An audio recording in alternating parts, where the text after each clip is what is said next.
Welcome to the Steroids Podcast with your host, Dan the Bodybuilder from Thailand. Boom! Boom! Let's get started here. The Steroids Podcast is brought to you by Ultimate Guide to Roids, 109-page ebook by Dan the Bodybuilder from Thailand. Now, for the first time in bodybuilding history, you have someone with no corporate interests and no obligation to please anyone, not walking on eggshells to not offend.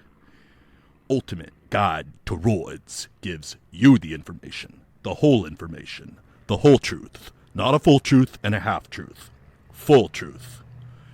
Ultimate Guide to Roids gives you the keys to the Lamborghini, gives you the information, and lets you decide what to do with it.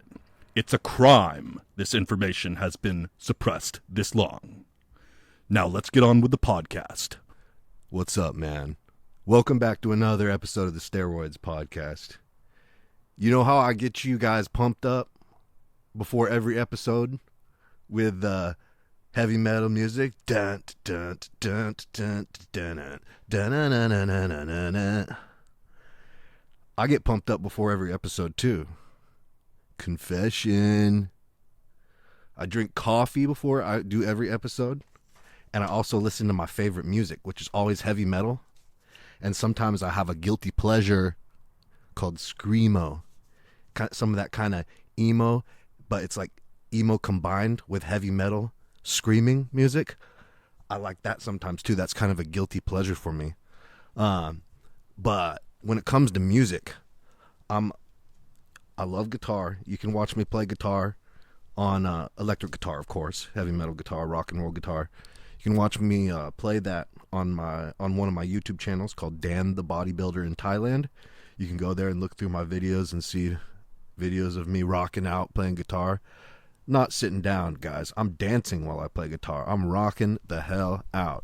Mind you, I was off of steroids for 3 months when I filmed those videos, okay? Because that was when I was writing Ultimate Guide to Roids, the best book in the history of bodybuilding. So, Ultimate Guide to Roids, the 109-page ebook that explains everything you need to know about steroids and gives you all the tools that you need to go from knowing nothing about steroids to being able to know exactly what you need to do to being an IFBB pro and anywhere in between. Ultimate Guide to Roids. It's a roadmap to do that, okay?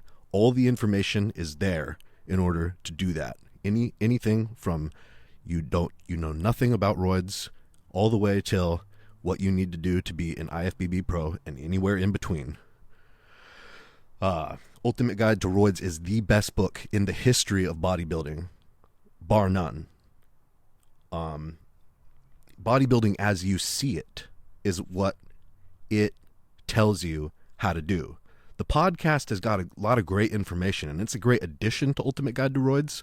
But Ultimate Guide to Roids is, like I said, it's a roadmap and a reference guide. It's got all the key stuff. On the podcast, we talk about a lot of stuff that is not so significant because people are curious. They're curious, and they want to learn. So we talk about stuff that is, not the most important stuff all the time.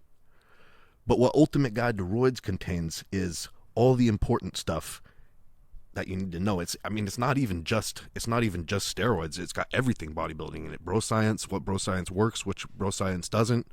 Troubleshooting sexual steroid side effects. It prepares you for anything you need to do with bodybuilding. And it's been a huge success. It sells multiple copies every single day, ever since I released it a few months ago. It's never not sold copies every single day. So it's been amazing, an amazing experience having written that book, and then seeing the way the response has been. I'll tell you what, when I was writing that book, I wasn't on steroids and I wasn't training during that time. What I would do when I woke up and before I went to bed and every single time in between for about 2 or 3 months there. It was 2.5, 3 months that I was doing this. It was what I did my entire day, all day. I would go to the Starbucks and I'd be typing away in there, writing to you guys, and making sure that the writing was perfect, because I needed to make, the best book in the history of bodybuilding, and I knew I had the information to do it and the experience to do it. And so that was why I have so much pride in that book, because that is my greatest work. Like, if you guys like any of my stuff from YouTube or Instagram or the website Bodybuilder in Thailand or steroidspodcast.com, this Ultimate Guide to Roids is my greatest work. It is my pride. I personally believe it should sell minimum 1 million copies, because it's so beneficial to everyone that is someone who knows nothing about steroids to even the advanced steroid user, as a reference guide even. It is so valuable of a thing to have. And I mean, that's the response. I get emails every day from people saying how exactly what I'm telling you. It's the greatest book in the history of bodybuilding. They've never seen anything that has come close to being as informative and eye-opening as this book is, Ultimate Guide to Roids. And I'm proud of it. That's what I feel about my book. I am proud of the work that I did on that. If you read that, that is my essence. That is my soul in that book, because I tried the hardest I absolutely possibly could to write the most comprehensive, truthful, and easy to follow, easy to read and understand and internalize, and then you be able to talk about it after you read the book. Then you knowing the concepts and understanding the concepts and internalizing them and making this a simple thing that I'm able to condense into 109 pages. It's all like, it's small writing, it's like 10-point font or whatever on the pages. So it's a lot of writing. It'll take you hours to read it. But the audio, there's an audio book of it too. And the audio book is 6.5, 7 hours long. So that's the length of the book. But I have to say, I am happy with Ultimate Guide to Roids, and I really feel good about the work that is that book coming from my mind. So let's get on with the questions. The first question for today is Rogue asks, what's your take on this cycle? 200 milligrams testosterone cypionate, 300 milligrams Equipoise, and 500 milligrams Primbolan and Enanthate for 16 weeks. I have AIs on hand, but figure I won't need them for this cycle. Yeah, this is a good cycle. You probably won't need AI except for maybe a half a tablet twice per week or something like that, or like you said, maybe even none. The way that you did the low testosterone, so I'm guessing that you're sensitive to testosterone side effects. You don't like to run high testosterone, because the first thing that I think when I see that is, okay, he's running 1 gram total of steroids. So he's running testosterone at the lowest dosage out of those 3 steroids that he's using. So that must be the one that he doesn't like. And then he's trying to, even though he doesn't like testosterone, and he must get side effects from that, he seems to be okay with Primbolan and Equipoise, which he's using to really power his cycle.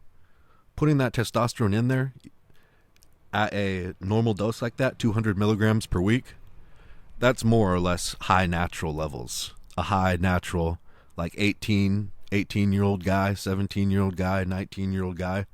It's pretty close to their levels if they have a high level. The guys with the highest range that are naturals in that age group will have roughly similar amount of testosterone as 200 milligrams cypionate per week. So that's a good replacement dose to be putting that testosterone in there. The thing with the testosterone is, if you don't use any testosterone, the cycle doesn't work nearly as well. So testosterone is super synergistic with all the other steroids, and it's a natural hormone. So if you take that natural hormone and try to replace it with all artificial, non-natural hormones, the artificial, non-natural hormones, they generally don't work nearly as well as they do if you have, like Rogue here has, at least 200 milligrams or so of testosterone in there per week. It will make all your other steroids work exponentially better. That's why people say, like, don't run a cycle without testosterone, because, you know, steroids are kind of lackluster in general without testosterone. The way around that is if somebody absolutely can't use testosterone, which, how does that even make sense if they went to a low enough dosage, like 100 milligrams per week or something? Because, like, you produce testosterone naturally. How could you be so side effect prone and incompatible with your own natural body's hormone? So that makes me think that the people like that, you know, that really cannot use testosterone, that they're using underground lab testosterone with, you know, synthetic carrier oils that are irritating and a bunch of other sterilization products that are shitty and not good for their system. And they're probably getting allergic to that, because it doesn't make sense to be allergic to your own body's biologically natural hormone. Get some pharma grade gear for those guys. But here with the cycle, other than the low testosterone, he's got Primbolan and Equipoise. Primbolan 500 milligrams and Equipoise 300 milligrams. So the next thing that I think is, hey, that's a great way to be able to run some Primbolan, but not break the bank. Because Primbolan is arguably the best steroid. There really aren't many side effects at all, if you notice any or have any. Like, it's really superior. It's really superior. It doesn't, for most people, it does not cause any side effects. And no, you don't notice it outside of the gym. You only notice it in the gym, and you notice it in an amazing way in the gym. It's the ideal roid. Okay, it's the shit. So it's a good thing to run that in your stacks, but it's expensive. You know, a lot of guys, you know, won't be able to get real legit Primbolan for less than around $100 per 10 milliliters or so. That's the general black market price of it. And, you know, a lot of it is fake. It's usually always fake. And even with reputable, you know, underground labs, you know, a lot of times they still are fake, or they'll be underdosed. So it'll say something like, you know, 100 milligrams per milliliter on the vial, but it's really only like 50, 60 milligrams per milliliter or something. And so when you use it next to the real thing, there's a huge difference. Now, pharmaceutical grade Primbolan is still being made.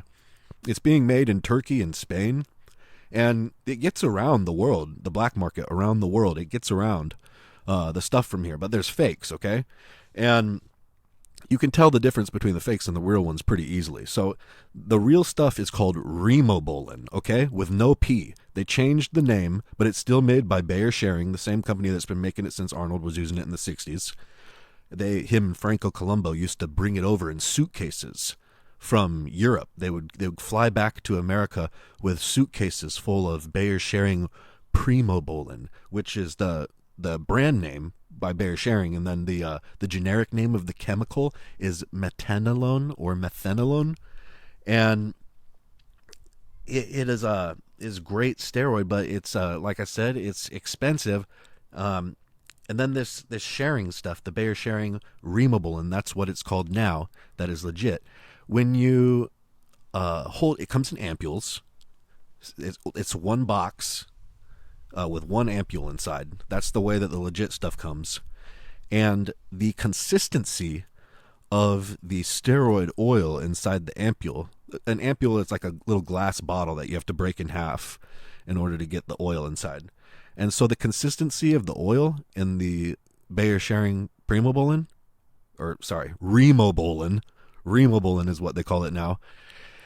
It is the consistency or the thickness of thick honey. Thick, cold honey, like honey that is not runny. So when you turn the vial or the ampule upside down, it doesn't just immediately go to the other side. It's like this slow stretching process that happens over way more than 15 seconds or something.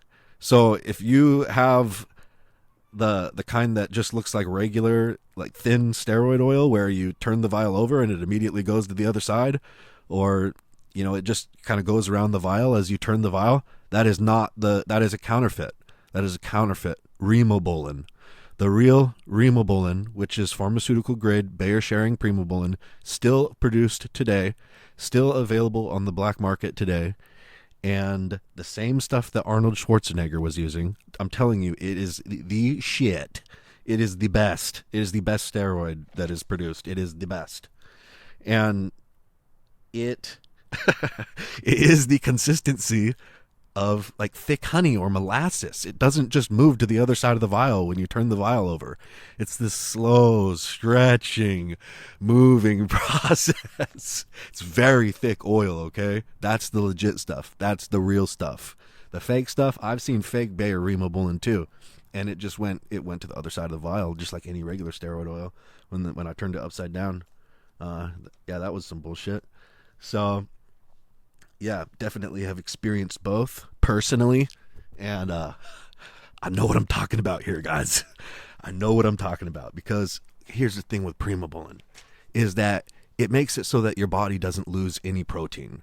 So normally your body is doing this thing where the way that they measure it in science tests is nitrogen, and so normally nitrogen is being excreted in your shit all the time.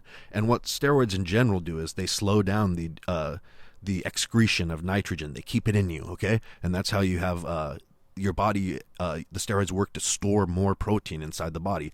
If you have a positive nitrogen balance, meaning you're gaining in nitrogen, then that's like muscle growth right there. That's like a clinical way of measuring it. But if you're losing a lot of nitrogen, then that's not good, okay? And you want to slow down the rate at which nitrogen leaves the body and gets used up, metabolized as much as you can. That's one of the main things that Trenbolone does. It makes it so that protein does not leave the body. It slows down and just halts the excretion of the protein from the body and holds onto the muscle. So I mean, Primobolan was the shit as far as contest drug, the best that there was before as an injectable, the injectable component, because there is orals that are very important. But before Trenbolone came out in the early 60s, well, Primobolan came out at the same time, but Trenbolone wasn't so fully adopted. So this is why it's apples and oranges with Trenbolone and Primobolan. Trenbolone is the best steroid, hands down, okay? It just is. And there's no arguing it. There's no ifs, ands, or buts, okay? But you're going to be like, oh, my mental, you're going to be like loving in my muscles. And then you're going to be like, oh, my mental health. Oh, my little testicles. Oh, my shrunken penis. Oh, my relationships. And it's like everything's gonna fall apart, okay? The only good thing about Trenbolone is the muscles, okay? But so Primobolan isn't as good as Trenbolone. It's not as strong. It doesn't keep muscle as well as Trenbolone does. It keeps muscle on when dieting about equal. But you have to use about twice the dosage for it to be equal. So if you used 350 milligrams Trenbolone per week, it takes about 700 milligrams of Primobolan to have the same effect at just completely blocking any muscle loss whatsoever when on a calorie deficit. And of course you can still go flat on either of those hormones, which means that's when you use up the glycogen, the stored carbohydrate and water fuel storage inside of your muscle cells during your workouts, and then you're not replacing it by eating carbohydrates in your diet, and your liver can only manufacture glucose out of protein so fast, which is not that fast, in order to give your muscles some more fuel again after your workout if you're not eating a lot of carbohydrates. And yeah, so that's why when you're dieting, you get flat and you don't look as 3D and round and shapely. It looks like you lose muscle, but that's not losing muscle. The muscle's just going into hibernation. As soon as you eat high carb diet with a lot of calories for 3 days again, it comes right back.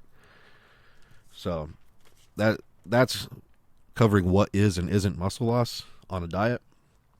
And then, covering the reasons why Primobolan is so good. No sexual side effects, no mood side effects, gains in the gym, great pumps in the gym, great cosmetic look to the body, great fat burner, steroid, and it makes everything good. It doesn't have like bad health effects on your blood work and stuff like that either. Some people get a little bit of cholesterol or blood lipid stuff coming a little bit off on it. That's pretty much the only side effect that anyone gets that I hear of on Primobolan in their blood work. And then it provides those great effects in the gym without providing any of these shit side effects. And that's what makes it better than Trenbolone. It is the replacement for Trenbolone. Like, when I decided I didn't want to use Tren anymore, and then I started experimenting with Primobolan and was like blown away, that was the thing, I was saying, okay, well, this is awesome, because if you take something like 1,000 milligrams per week of Primobolan, yeah, it more or less has pretty much identical effects to 350 milligrams of Trenbolone per week.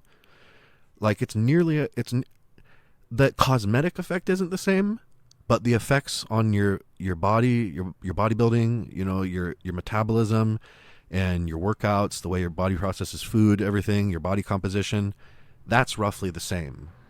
1,000 milligrams of Primobolan compared to 350 milligrams Trenbolone per week. And Primobolan's got its own look. It doesn't quite look so square and boxy like Trenbolone looks. It looks more round, but I mean, I'm splitting hairs here, guys. I'm splitting hairs saying that. But those are the reasons why people want to use Primobolan. And then it's expensive, like I was mentioning earlier. And so Rogue here that asked the question, he's got a great way of putting Primobolan in his cycle. And then, maybe not. He wants to, he's on a budget or something with his cycle. So then he adds 300 milligrams of Equipoise per week, which is another anabolic that doesn't have bad health side effects being taken long term, and puts it in there with his Primobolan to make testosterone, Equipoise, and Primobolan equal 1,000 milligrams per week, which that's sort of the threshold for if you want to be one of the big, super jacked guys in your gym. 1,000 milligrams total anabolics per week is pretty much, unless you're using Trenbolone, the only way that you will ever get to that point. That's like the threshold dosage that needs to be broken for most people. 1 to 1.5 grams, somewhere in that dosage range is the threshold dosage that for the majority of people that want to like take it to that level where they're like got like really dense, thick, massive muscles, and they're one of the real big guys, the really jacked dudes in the gym and the strongest dudes, they need to be taking. This is a realistic number, okay? And this is what most of them are taking, at the least is what I'm saying. They could be taking more, but this is the threshold. It's got to be this or more, and this is a good dosage. You don't need more for the most part. 1.5 grams, that's a really, really good dosage, 1.5 grams total. And one gram, about that would be really on the lowest end of the spectrum for most people. I know you guys will hear a lot of things in other places on the internet. Unfortunately, the other things that you hear are the ways that it are not true, and people are not being truthful. So my data is coming from actual people that I've met over my bodybuilding lifetime, which I've been doing that for more than 14 years now. And, this is the way it is. This is real life. This is not on the virtual reality, on the computer. This is not on the computer. This is the way that it's happening really, in real life, okay? In the gyms. So that's that, guys. Take it or leave it. Take it or leave it. So yeah, I think that sounds like a great cycle. All right, next question. Arapis asks, how long does it take Anadrol to kick in? It takes about 2 or 3 days. I mean, you could feel it on the first 50 milligram tablet. Anadrol should be taken at a minimum of 50 milligrams per day. That is the minimum dosage that was ever prescribed to anyone. The minimum unit pill that ever was made of Anadrol, the original Anadrol that got made pharmaceutical grade in the 60s, starting then, 50 milligram tablet. That was the lowest dose. Anadrol should be taken in 50 milligram tablets, 50 milligram at the least. So that's what I think about Anadrol. And if you take it like that, yeah, you'll probably feel a little something after the first tablet, actually, a few hours after taking it. But, you know, you're not going to be seeing any changes. And it could make you be able to push maybe an extra 2.5 or 5 pounds or so on any exercise, taking it a few hours pre-workout on the first time in the gym. But it's not like you're going to be pushing 20 pounds more weight for the same amount of reps as if you weren't using it. I'm talking like maybe 2.5 more pounds or so, or 5 pounds or so for the, you know, a couple sets during your workout that you might have otherwise not been able to hit for the same amount of reps as you did the last workout without it. And yeah, it kicks in 2 to 3 days. You start seeing major cosmetic changes to your body, growing way bigger overnight as your body holds on to water and carbohydrate fuel storage inside the muscle cells. It does not cause a lot of bloat, and it's fully kicked in about 7 to 10 days at the maximum after you start taking those tablets. It's fully kicked in 7 to 10 days. So that's how Anadrol kicks in. Ashley asks, hi mate, Superbook and loving the podcast. I'm into running. Aside from EPO, what steroids would help cardio? EPO, guys, is an injection that makes your body increase its red blood cell count. And when you increase the amount of red blood cells you have in your blood, it makes your blood thicker, and it also, because it makes it denser per volume. It's still the same volume of blood, but there's more red blood cells packed into that same volume. But red blood cells carry oxygen. And so if you have more red blood cells, you have more oxygen. And that's why runners use this, runners and cyclists, and mostly endurance sports athletes, use this performance-enhancing drug called EPO.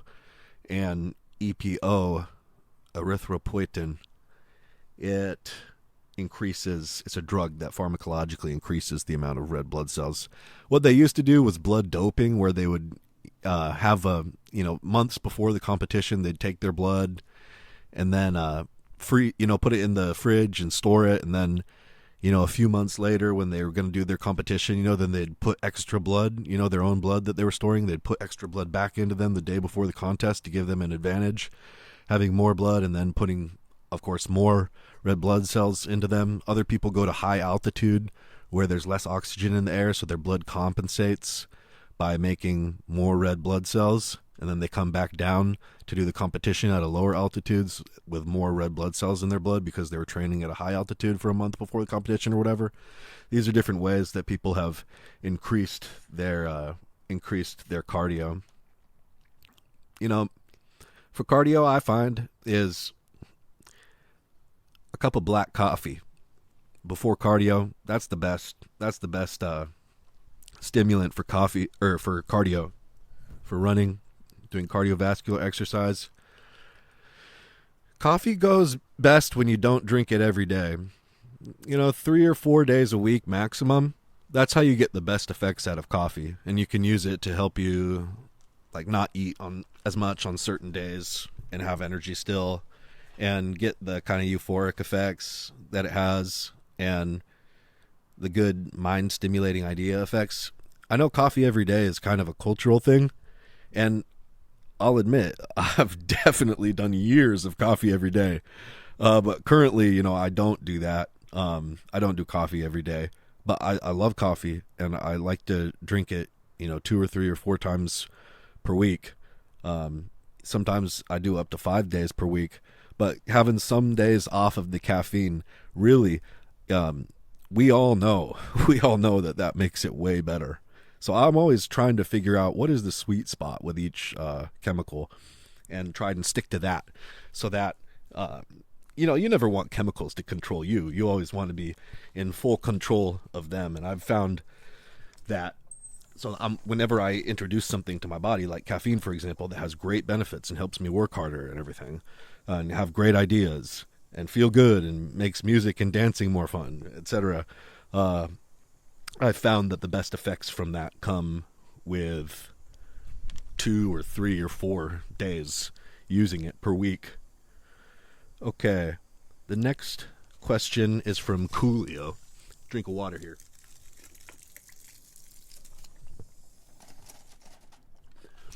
And Coolio asks, bro, how come my dick seems smaller on Tren, and how can I prevent the night sweats? All right.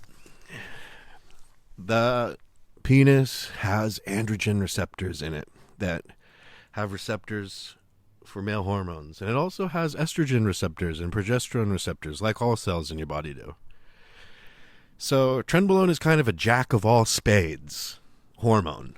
Yeah, it stimulates the androgen receptor really, really hard as the most potent male natural hormone, dihydrotestosterone. But Trenbolone also stimulates estrogen and progesterone receptors. And for progesterone especially, it stimulates that receptor pretty good. And so you get all these different signals in your penis with Trenbolone. And so it makes your penis malfunction. Yeah, if you take enough Trenbolone, it won't really matter. And I'm talking more than a gram per week. And for this effect to, totally come on, and there's no getting out of it, this comes on at about 2,000 milligrams per week. For most, some can get away with it. Complete chemical castration and sexual dysfunction, inability to get an erection, it's not possible, and inability to orgasm, it's not possible. Even if you're running Cabergoline or Pramipexole with the Trenbolone. So that's the reality because of the jack of all spades hormone receptor stimulator that Trenbolone is. That's the reality when you go up high enough in the dosages, because you're giving your penis mixed signals with all that Tren, bro. So best way to not have a smaller dick on Tren, don't take Tren, because it's not a big difference, okay? It's just that it's maybe a 15 or 10% difference. It's not a big difference. But it's a little bit smaller in length and girth, and this happens with everyone. And if they say that it's not, I'm sorry, they're lying, okay? That's, it's very obvious to know why a bodybuilder, that is projecting the image of a strong, healthy man would not want to, be talking about dysfunctional penis on him. It's not congruent psychologically with the character that is a bodybuilder. But yeah, the penis doesn't get as big when it gets erect on Tren. And Tren also really shrinks your balls. So more than any other steroid. When they talk about like raisins or like these small nuts or something. All the bad steroid side effects, all the really, bad stereotypes, those are all from Tren rage, Tren abuser. It really is the epitome of the stereotypes of steroid use. It does turn your balls into raisins, like especially if you don't use Cabergoline or Pramipexole, and even when you do, it's more like, they might be 60% or 70% their natural size when you do use Trenbolone, when you do use Cabergoline or Pramipexole, but if you don't, they can be definitely less than half their natural size. And, I hear this frequently with guys saying that they lose their testicles, like they go up inside of them and they have an empty sac and they don't know where their balls are. They're still there. They're not destroyed. They're still there, but they're no longer in their ball sack. They retracted back up to them. And I'm not kidding you. This, dude, I really have had, it's mostly old guys that have told me this, guys that are, around 50 years old or so. But some guys that have been around 30 years old have told me this too. So it's not just restricted to the older guys that, they don't know where their balls are and they have an empty sack. Their balls are still there, but they haven't stopped the trend, for years, and or at least not frequently. They're Tren abusers. They're Tren abusers. Let's put it that way. They're a Tren abuser. Tren abusers generally have penis that doesn't work very well, penis that is smaller than what their normal natural penis would be, and really shrunken testicles, and sometimes up inside their body, sometimes an empty sack. There's no way to prevent night sweats on Trenbolone other than not eating. If you don't eat, then your body temperature cools, okay? But what happens is you sweat when you're taking Tren, you sweat in your bed, and then once you're wet like that, then it starts to get freaking freezing because it all evaporates off your body. It's like an air conditioner blowing on you in the middle of the night out of nowhere. Yeah, night sweats freaking suck. The best thing to do if you get a horrible night sweat and you wake up shivering and like feeling like total hell in the middle of the night on Trenbolone, best thing to do is go take a hot shower. Just walk out of the freaking bed and get in the hot shower and put yourself out of that misery and suffering, okay? Fuck Tren. Fuck Tren. This is why I'm saying Primo is the shit. Primbolan, okay?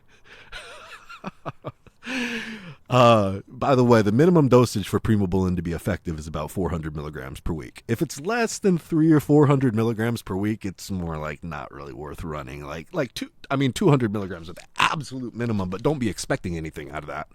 But it's probably doing a little something back there. But, for you to actually notice anything, 400 milligrams per week is about the threshold. Okay, the next question is from Ryan.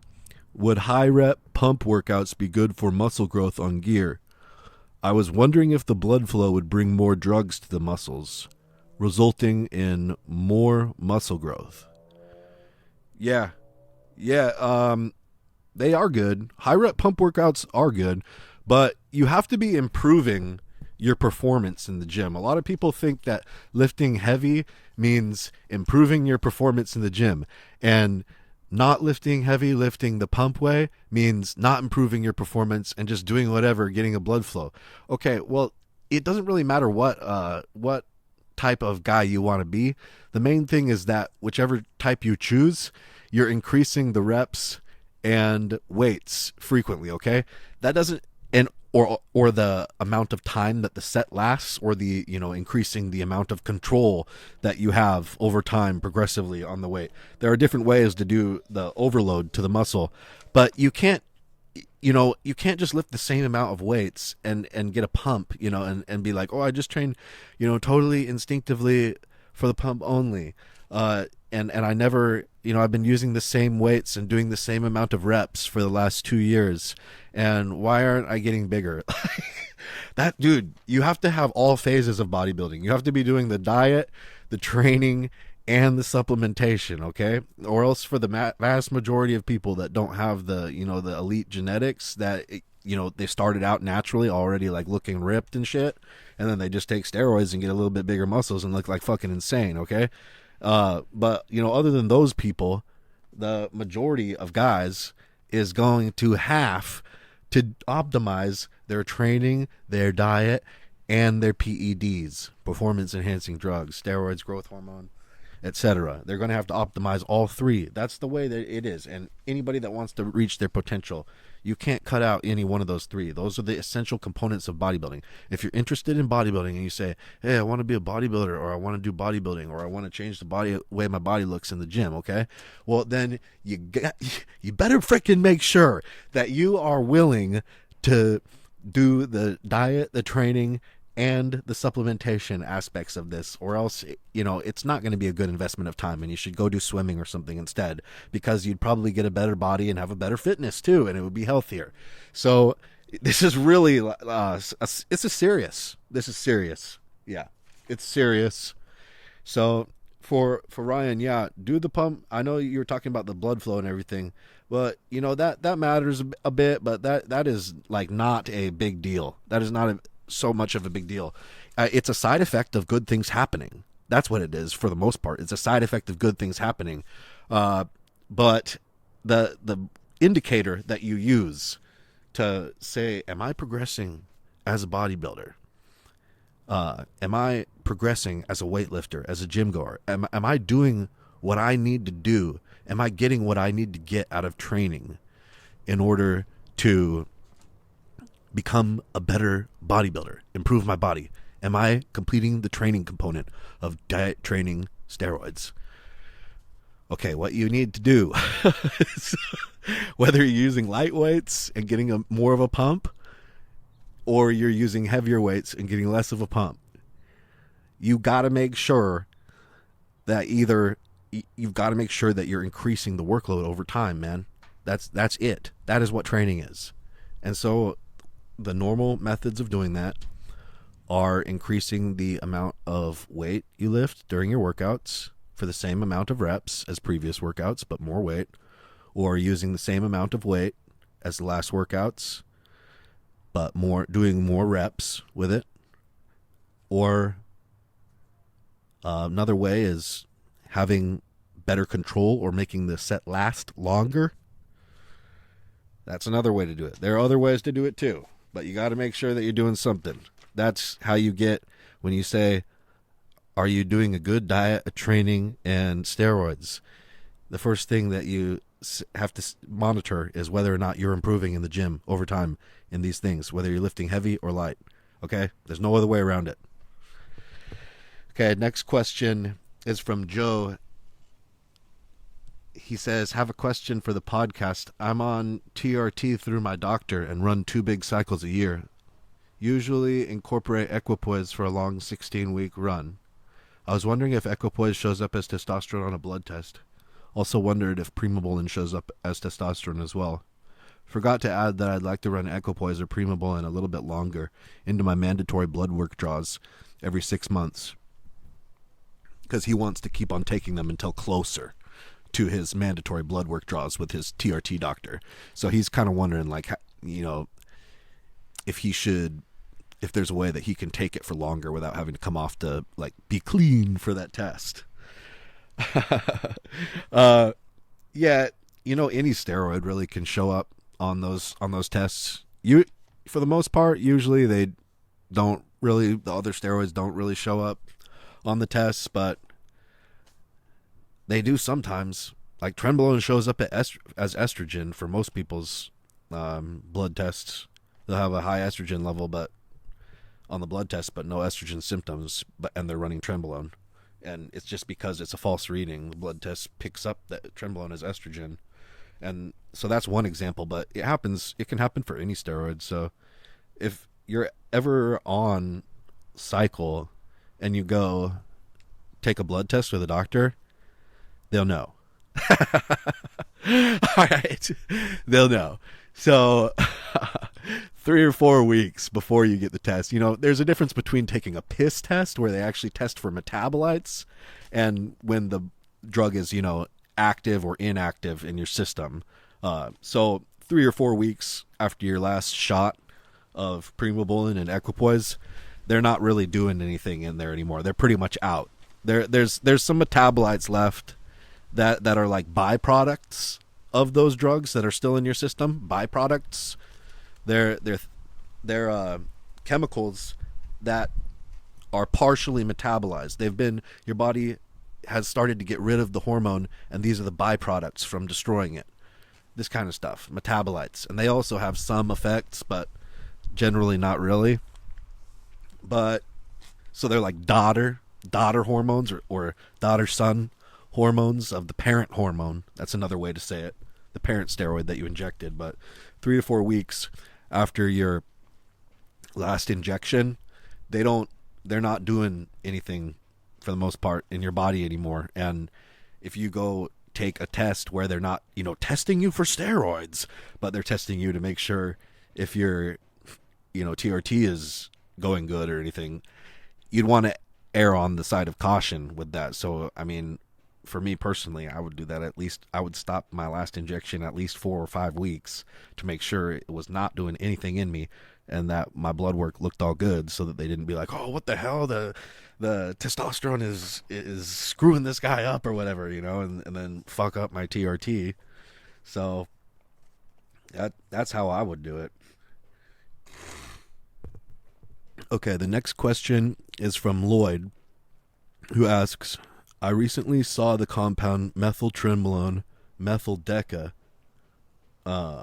It's an oral. Okay, so he found an oral steroid that is 3 milligrams methyl Trenbolone and 3 milligrams methyl Deca, that he wants to buy from some. Okay, he's looking at it and he's interested in it. Okay, of something, and he says that he saw it on a forum. Is this methyl Tren and methyl Deca combined? Is it liquid or tablet, oral or injectable? Can you explain the benefits and negative aspects of using this compound, please? Yeah. So this is not a useful compound. So, yeah, methyl Trenbolone works, okay? And 3 milligrams is an extremely strong dose. It's, 1 milligram is an extremely strong dose. But like we all know, there are steroid users and there are steroid abusers, and there's everywhere in between, okay? And below, it's a crapshoot. But this is one of those ones that methyl Trenbolone and methyl Deca, 2 milligrams, okay, this is not what your physique heroes have used to build their physiques, okay? Yes, they work. They're very powerful, yes. But this is not what your physique heroes, the guys that you saw when you started bodybuilding, or are your goals to look like, or even, Mr. Olympia even, and you say, I want to be like this, and that's your goal or whatever. This is not the chemicals that they used to make that happen. So this is going to be a chemical methyl Tren and methyl Deca stack in one oral tablet. No good. It's going to be very strong. It's going to have a lot of side effects. Yes, it will work to put on massive strength and size. It's going to have massive health side effects. Probably more strong than any other steroid you've ever taken before. If you take it on a regular basis, the health effects will most likely be the most severe. Just to let you know, methyl Trenbolone has never been used in humans or even animals. It's only used by scientists in laboratories as the gold standard for comparing all other steroids to. I mean, it's estimated to bind to the androgen receptor something like 17,000 times stronger than testosterone per milligram. So what they do, scientists have never discovered any chemical that attaches to the androgen receptor as strongly as methyl Trenbolone. And so then when they're comparing the strengths of different, male hormone receptor stimulators that they discover or they're testing or they're researching, they always compare it to methyl Trenbolone, okay? And they've never used it in animals, never used it in humans. It's never been used other than just these experiments. But you got guys wanting to take this for bodybuilding, okay? This is not how you do bodybuilding, okay? If you want to take it sometime and feel like, and just know what it's like, you're curious to know what the most strongest thing on earth is, you can take it. But these things, methyl Trenbolone for one, it has more of the effect of taking cocaine or methamphetamine or recreational drugs than it does of being, looking like someone took steroids. Clenched fists, clenched jaw, dismissive, talking gibberish, extreme adrenaline, significantly stronger within 2 or 3 hours after taking it. Being able to do a lot more reps with the same amount of weight than if not, and quite a lot more weight too. Not a huge amount more, but more. And then the person's eyes, like the pupils are pinned like tiny black pins. It really looks like they're on cocaine or methamphetamine. Honestly, it's very liver toxic too. It's very liver toxic, and if this stuff ruins people's blood work, it just ruins it. Okay, so I don't even want to say this, but I'm tempted to even say like maybe even cocaine or methamphetamine will give you the same damn effect and be less health threatening. I don't know. That's probably not true. But I felt tempted to say it. This stuff is not useful. If you have to try it because you're curious, It's up to you. But this stuff is not useful. Okay, the next question is from Big Chev, who asks, question, my man. I'm planning on doing my first cycle soon. I'm just going to be doing 250 milligrams of testosterone and Enanthate a week for 10 weeks, and my source is telling me I just need HCG for PCT since I'm just doing test. Is he correct, or should I also get an anti-estrogen just to be safe? Well, in general, whenever you take any steroids, you should have anti-estrogen with you before you start the cycle, just because they can be unpredictable, and the chance of something like, growing a lump under your nipple that stays with you until you get it cut out by surgery can happen if you wait a week after you get side effects to get that anti-estrogen in there. Like, you got to hit it like with it, it won't be, gyno, it doesn't appear permanently overnight.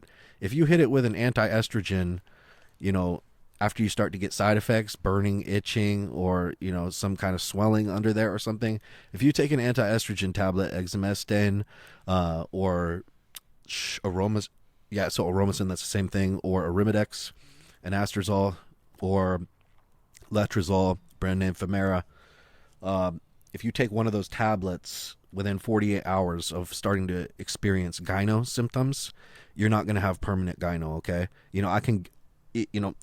Try to do it within 24 hours, okay?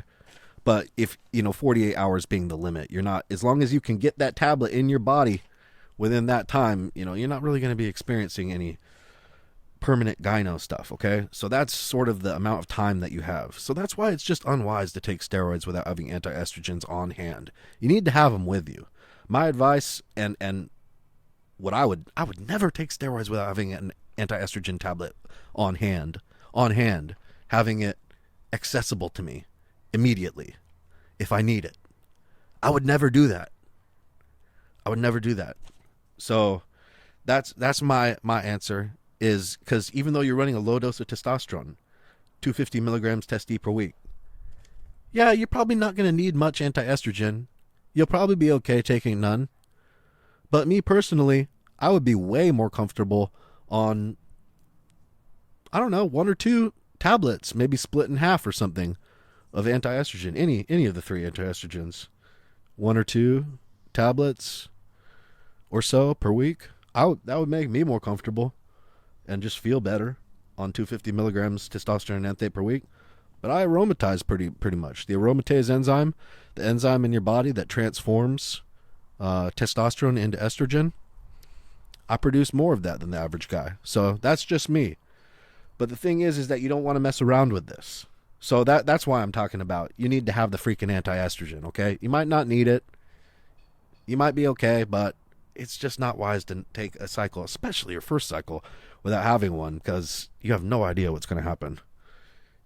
That's one of the things that you learn as soon as you take steroids is, wow, I knew nothing about steroids before I started taking steroids. Even, you've done all this reading and studying and shit. It's like, wow, that's one of the first things you freaking realize within like days of starting. It's like, wow, I did not know shit about steroids. All right. So the HCG for PCT, that's the best PCT drug. If you can only find one drug for PCT, HCG is the best one. That's how doctors, when you go to a fertility clinic and you're infertile and you have hypogonadism and they're trying to get you fertile again, the first thing that they'll normally do, and the studies that have guys, that have been done that show guys that had shut down from steroids and then, got their fertility back, were always being used HCG in order to accomplish that purpose. Anywhere between 2 to 3 to 5, even up to 10,000 milligrams in these studies per week of HCG, used for periods of, up to 3 months straight, anywhere from, a few weeks up to three months straight. That's what they did. That's what the doctors did, okay? In those studies that worked and did reverse guys who had, long-term shut down reproductive systems and shrunken testicles long-term from steroids.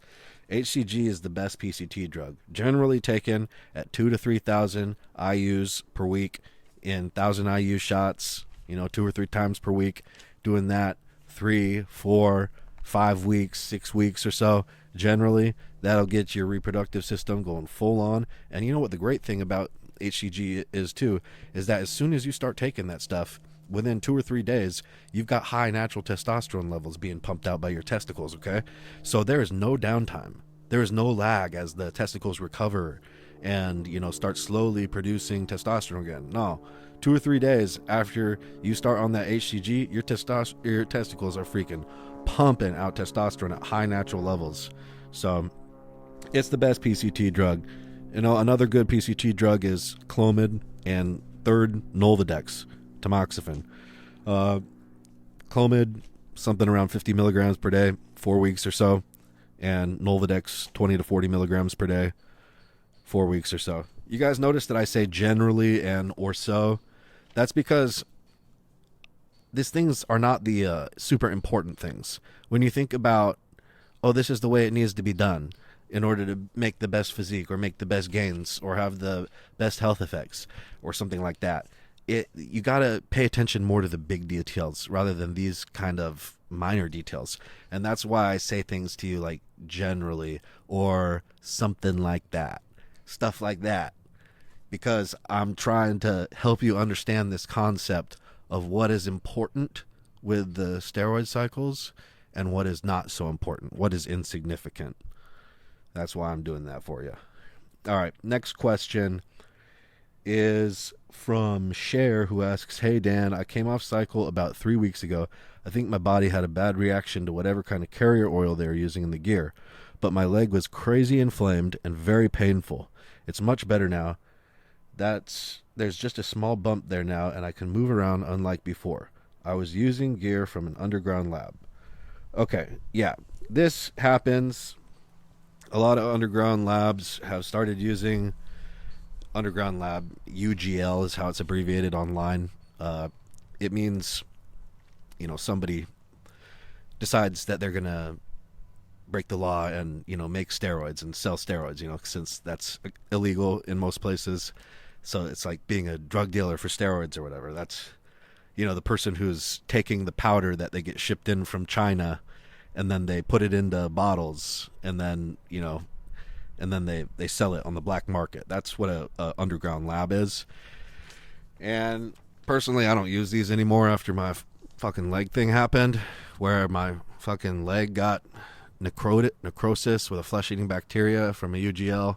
And I was just like, fuck, dude. Like, that was pretty irresponsible of me.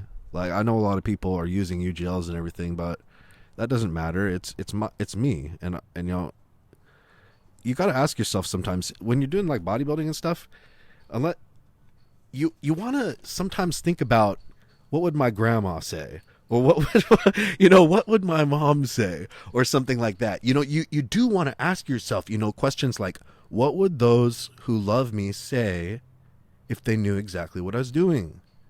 And so you want to sometimes, be realistic so that you can maintain the right perspective about, what you're doing. And so, I mean, I almost died from using UGL gear. And that wouldn't have happened if it would have been pharmaceutical grade gear. So I had to decide a way to make that never happen again. And so the way that, I've decided to reduce that risk to like basically nil, not 100% nil, but basically nil, and still be a realistic with, this is my job, this is how I make my income and everything. Now I'm not giving myself any injections that are not coming from pharmaceutical grade gear that, would be administered to a person in a hospital. It's meant for humans, and it's, used by doctors somewhere in the world, in hospitals. Okay. So that's what I'm doing in order to make that risk go to nil, with injections, because, personally, I can't take that risk to ever have what happened to my leg happen again. It's Russian roulette. I'm not the only person who's ever gotten an infection from steroids, okay, that were from underground labs. I am not the only person. So it happens to people. It's Russian roulette. Is it likely? No, it's probably not likely to happen to you. Does it happen to people? Yeah, and it might be you. It was me, okay? So that's why I've decided, no more. You know what? If I got another infection from using UGL gear again, I would be ashamed of myself. I would be ashamed of myself. I'm making sure that doesn't happen. Okay. Next question is from Coolio. He asks, question to you, brother. When do you usually see strength gains from Trenace? I've been running it over a little week. Haven't really been getting stronger. Just been getting side effects. Yeah. Usually the cosmetic effects of Trenbolone come on about 3 or 4 days after the first injection. If you're taking around 100 milligrams every other day or so 350 milligrams per week. Usually if people take under this dose, they have lackluster results in comparison to their expectations. So if you have legit properly dosed Trenbolone and you're taking it at less than 350 milligrams or 300 milligrams or so per week, generally their expectations about what Tren is are not going to be met by their cycle. So that's 350 milligrams or 300 milligrams or so per week. That's the minimum that you can. I mean, it works under that dose. It definitely works. But for the reputation that Trenbolone has and making you feel like you experience the full effect, it's not a letdown or something. So you didn't say what your dosage is, but I got to throw that in there for you. And yeah, within 3 or 4 days, it really starts kicking in about that 3rd or 4th day. Trenbolone acetate, that is. And after a week, man, absolutely. After 7 days, 14 days, so 1 or 2 weeks is done, dude, that shit is freaking making big changes to the way that your body looks and your performance in the gym. Mind you, though, there's a limit to how much muscle and strength you can gain without eating more calories than is necessary and gaining weight. Like, no steroid, not even Tren, works as well as it can to make gains unless you're eating a hypercaloric diet, meaning more calories than you need. That's how you make steroids. Okay, a lot of guys say, what's the best fat burning steroid? Well, first thing I got to tell you is that, yeah, steroids can help with burning fat. They can, okay? But steroids aren't fat burners, okay? Steroids are bulking agents. They help you gain weight. They help you gain weight, not lose weight. Losing weight on the scale is how you lose fat in huge amounts, not by recompositioning, okay? That's how you lose fat in small amounts. And yeah, steroids do help your body composition. They help you lose fat in small amounts and gain muscle, okay? But they don't help you lose large amounts of fat.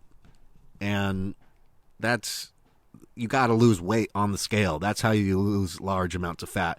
And unfortunately, there is no way around that. That is a hard rule. All right.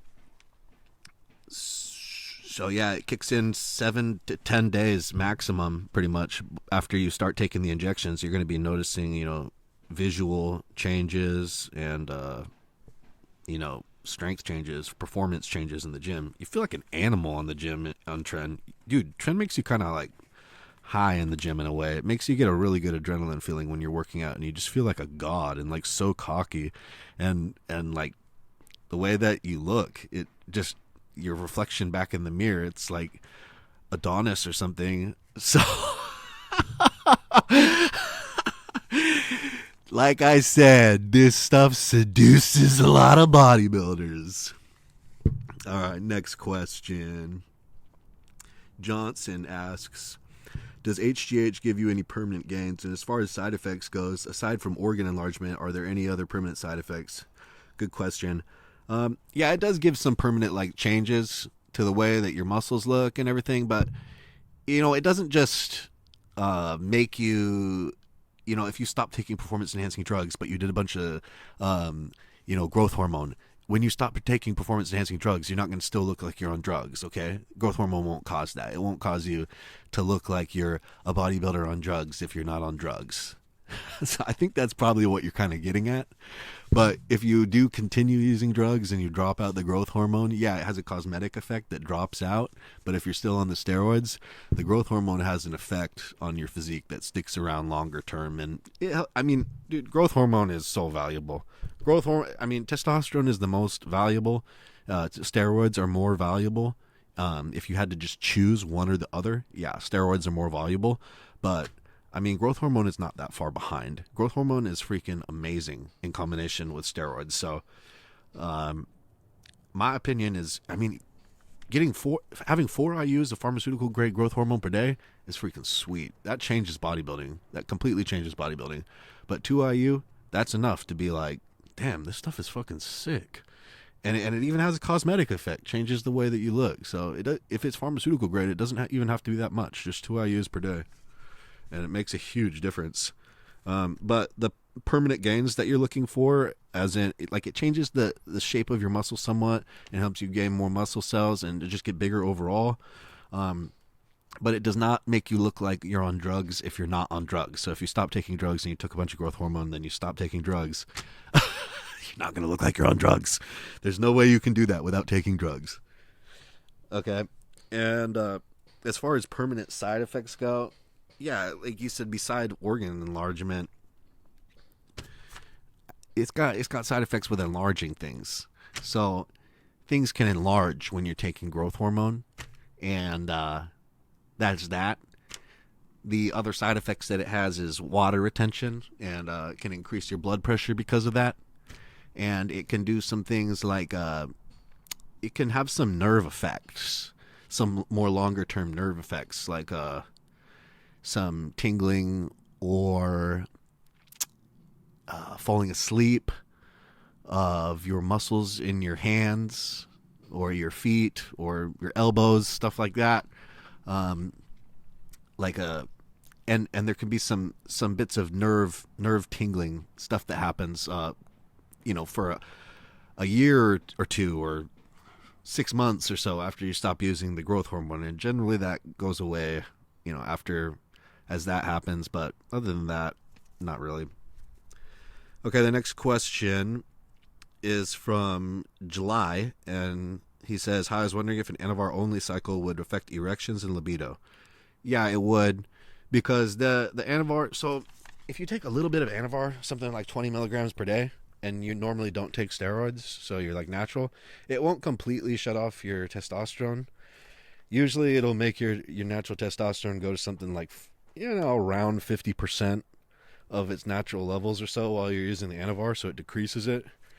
And then if you start using more milligrams of Anavar to make up for that, then it does shut off your natural testosterone production. So if you're like, oh, well, since, I took, some Anavar and then my testosterone went down, well, now, it's not giving me that much of a benefit because it took away some of my testosterone, and then I'm basically replacing it with a little bit of Anavar, 10, 20 milligrams or whatever. And so then you're like, well, now I'm going to take 100 milligrams to make up for the testosterone being gone. Well, now you're making 0 testosterone. And so now your sex drive is going to be in the shit. And your erection also is going to be in the shit because the Anavar, it can't produce any estrogen. And you got to have estrogen for proper brain function and feeling normal. And for your libido and penis to work, you got to have a little bit of estrogen in your body to make that happen and make the whole process work right. So if you can even take HCG with your freaking Anavar, that will solve the problem, okay? If you really just cannot get testosterone, then if you could just take HCG at 2,000 to 3,000 IUs, intramuscular injection, 2 to 3 times per week with your Anavar, problem solved, and you can take your Anavar and not have libido issues. But if you take HCG, again, make sure, and if you take steroids in general, make sure to have that freaking anti-estrogen tablet on hand, because you don't want to end up with freaking tits, dude, freaking breasts. That's not why you're doing this, okay? If you're going to do the steroids, you can't skimp out on that part. I would never do that. People. Okay, next question is, it's a cycle question. I'm not sure who it's from, actually. Oh, it's from Jerry. Question for you. I'm currently running 500 Sustanon per week with 300 milligrams RIP mix. Okay. Tren, Testosterone Propionate, Masteron Propionate. Okay, so I'm guessing it's 300 milligrams of each of those per week with okay. He's running 300 milligrams Trenbolone, Testosterone Propionate, and Masteron per week. And so that's a total of 900 milligrams per week. And in addition to that, he's running 500 milligrams Sustanon per week. So it's a total of 1,400 milligrams of steroids per week. And he's also running Dbol 50 milligrams per day at the same time, which is another 350 milligrams per week. So he's at 1,750 milligrams total steroids per week. He says that he's had really good results, gained 17 to 18 pounds, and really good strength. He only has tamoxifen for an anti-estrogen. Should he be using something different? And how much could he increase these numbers, except the Dbol, if he's handling the side effects well? So how much could he increase the milligrams of the steroids that he's using if he is handling the side effects well? Well, if somebody wanted to go increasing the dosage, they could increase the dosage by 1 milliliter or so per week, or each injection, increase the dosage of each injection by half a milliliter or so. That's generally the way that goes, and then titrating upwards with the dosages. Once you get up to around 700 milligrams of Trenbolone per week and above, dude, life isn't comfortable. So that's pretty much how that goes. With the Nolvadex, I guess you're not having estrogen side effects and you're just using Nolvadex. The best way to limit estrogen side effects is Aromacin or Letrozole or Arimidex, because those reduce the level of estrogen in your body. But Nolvadex, tamoxifen, only blocks the estrogen receptor. So you still have high estrogen levels in your body, but the estrogen receptor is blocked.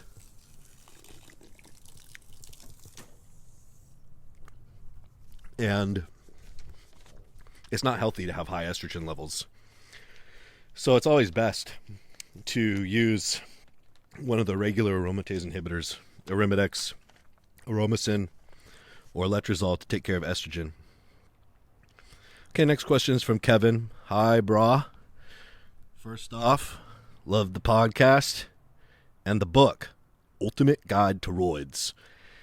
It has given me so much valuable information. Question for your podcast. What is your recommended cutting cycle for beginners? Seems like everybody online is saying different shit. I'm thinking about different dosages and compounds. What do you think about testosterone combined with Winstrol, Masteron, and a little bit of Tren? Too much? Yeah, you have the best steroids there for fat burning, you could say. Arguably Superdrol is a better steroid for fat burning than Winstrol, and pretty much equal for a hardening effect, but not quite as good as Winstrol for that hardening effect. The cosmetic effect of looking more defined, not quite as good, but almost as good as Superdrol is. And it's probably a better recomposition agent, but it's very toxic, and Winstrol is still toxic, but it's less toxic. You can take Winstrol for 50 milligrams for 8 to 12 weeks before getting sick for most people, or 6 weeks at a minimum before getting sick for most people. But 5 milligrams taking 5 weeks taking Superdrol at more or less any dosage. After that, things are going to really suck. So it's going to force you to stop using it. So I don't, Superdrol is very strong, but I think that you said you're a beginner too. Testosterone as a base, 2 cc's of testosterone per week or so. If I was in your shoes, I would take 1 cc of testosterone enanthate or cypionate or Sustanon, and I would do that twice a week. And then on top of that, since it's easy, I would take Winstrol at 50 milligrams per day. And if that was my first cycle, that would be sweet. That would give me results that I was going to be happy with, and I'd be happy with my experience on steroids for the first time if I did that. It would help your body composition. It would help you get stronger. It wouldn't make you look bloated. It would actually help you look more shapely and sharp in 3D, and help you change your body composition. And it would make it so that, if you're a beginner and you're using that and you diet in a calorie deficit, you're not losing any muscle. You will still have some of the bulging look of your muscles go down temporarily because of lack of glycogen fuel storage inside the muscles. But as soon as you eat for a few days, eat a lot of calories again, it'll go right back up. So it blocks the muscles from being broken down for you. I think that Anavar would be another good one at the same dosage, 50 milligrams. And if the person really didn't want to use an oral, then they could use Primbolan or Trenbolone. Masteron really isn't that useful. Masteron is like side effect city. Huge sex drive increase, but you don't want to be like a masturbating freak or something, like locked in your room. And, you know, Masteron really causes sexual impulses. Like, it just does. Like, they just come in your head. It's really weird. So does Proviron. And it's out of your hands once you take a dose more than 350 milligrams or 700 milligrams per week or so of Masteron or Proviron per week. It's pretty much like out of your hands, like control of your sexual appetite. The impulses that you'll get. It doesn't mean that you have to act on them. I just mean that the impulses that you get is like out of control. So, and that's reality. I'm not exaggerating. This even happens for guys who are natural and they just take Masteron or not. I don't know about Masteron, but definitely if they take Proviron, because I've watched it happen in my natural friends who have taken Proviron when they were natural and watched the increased sex drive, and it had them talk to me about it and say, yes, it's having this effect for sure. So that's interesting. The Tren, yeah. I wouldn't use the Tren unless you want to be using the best stuff and be exposed to the side effects and be, you know, using the most best stuff that's effective towards your goal, because yeah, Tren will recomposition your body better than any other steroid. It will do the process of trading fat weight for muscle weight better than any other steroid. But just know that if you do want to lose fat, the way to do that is, losing weight on the scale continually over time. Whatever you're doing with your steroids, whatever you're doing with anything, if you're trying to lose large amounts of fat, not just a little bit of fat or, you know, some fat or something, but, you know, you're trying to lose like a significant amount of fat, like 15 pounds or 20 pounds or so. There is no way to do that without moving the weight on the scale downwards. So you can use drugs to help you achieve that.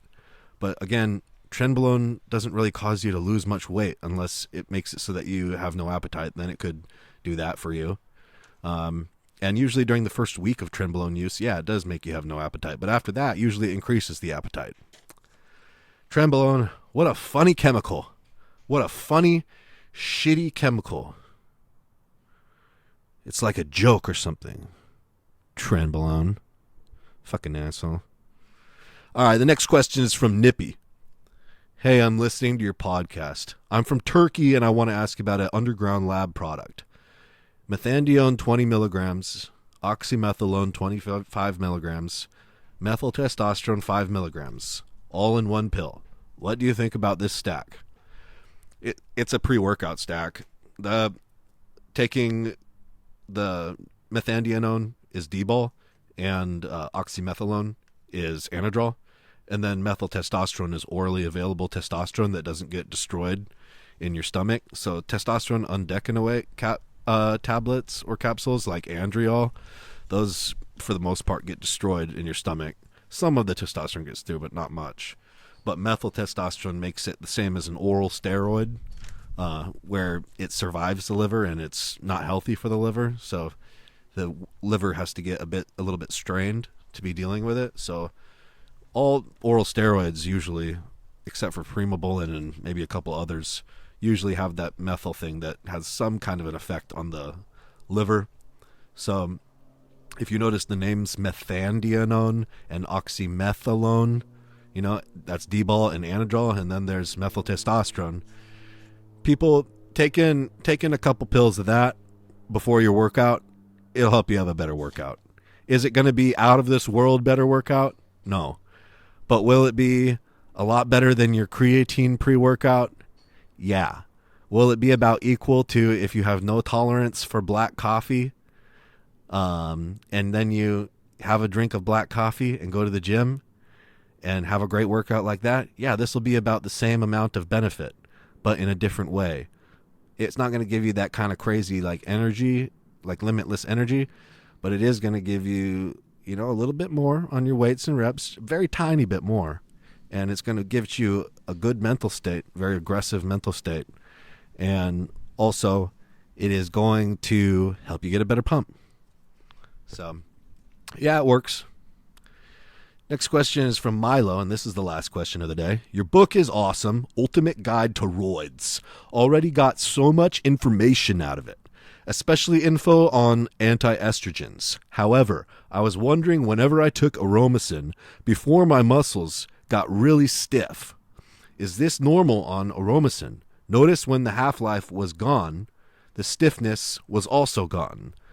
Like stretching my hamstrings would hurt when I was on the anti-estrogen. So what half-life refers to, that gets thrown around a lot, and a lot of people, it's kind of a hard word to understand. So what half-life means is after you take the drug and it peaks in your bloodstream, how much time until that level is cut in half. So if you took 50 milligrams of Dbol and then the peak dosage of it hit your bloodstream, okay? Then how much time does it take for that peak dosage that's ever going to happen after it peaks in your system, the most it will ever have, the highest level in your blood that it will ever have, that moment, how long does it take for your body to start metabolizing it, breaking it down, and excreting it so that only 25% of that maximum, so that only 50%, half-life of that maximum achieved dosage is left in the body? How long does that take? That means the half-life. So Dianabol, for example, methandrostenolone, metandianone, those are all names for Dianabol, has a half-life of 3 to 4 hours, and it peaks in the body about 45 minutes after ingesting it. And then it takes 3 or 4 hours for your body to cut that dose in half and excrete and metabolize, break down, destroy half of it to get it out of your system. It takes about 3 or 4 hours. So that's Dianabol's half-life. And that's half-life explained. With the anti-estrogens, everybody responds to these things differently. If you have a bad experience on Aromasin, I advise you to try a different anti-estrogen. There are different ones out there, Arimidex, Letrozole, and everybody responds differently to these. Exemestane is usually the best because it's a steroid, and it's a steroid that is really attracted to the aromatase enzyme that transforms testosterone into estrogen. And so through doing that, it eliminates the estrogen transforming enzyme, the aromatase enzyme. It eliminates it from your system, and then your body can't create estrogen anymore because it tricks it, because the exemestane is a steroid that's very powerfully attracted to the exemestane. To the estrogen. The exemestane is very attracted to the estrogen molecules. Yeah, they're very attracted to each other, and then it inactivates it once the exemestane hits it, okay? But the Arimidex and the Letrozole, they're not steroids. They're a different kind of chemical, okay? For most people, the exemestane makes them feel the best. For some people, though, Arimidex and Letrozole make them feel the best. This is one of those things that it's just personal, and you have to experiment with it. Kind of like how girls have to experiment with different brands of birth control until they get the right chemical they want, because those are all different little, birth control steroids are the same as, masculine steroids. They've got to be able to be patented, so they can't be, for the most part, normal estrogen or normal progesterone. They have to be little slight molecular alterations to make them be able to be patented. The same thing like, Anavar is a molecular alteration from testosterone, and so is Primbolan, but they're all related to testosterone very closely. Same thing with birth control steroids. And yeah, some people just don't do well on a certain anti-estrogen drug. Make sure you get a blood test if you're having trouble with your anti-estrogen drugs to make sure that your estrogen is in the good range, because it sounds like for you, if you're getting stiffness in your hamstrings and stiff joints that are hurting, that sounds like your estrogen level was too low. So take less dose. Don't take such a high dose. If you would like your questions to be answered on the Steroids podcast, go to steroidspodcast.com and leave a comment with your questions, or email, or private message steroidspodcast@gmail.com or steroidspodcast on Instagram. Until next time.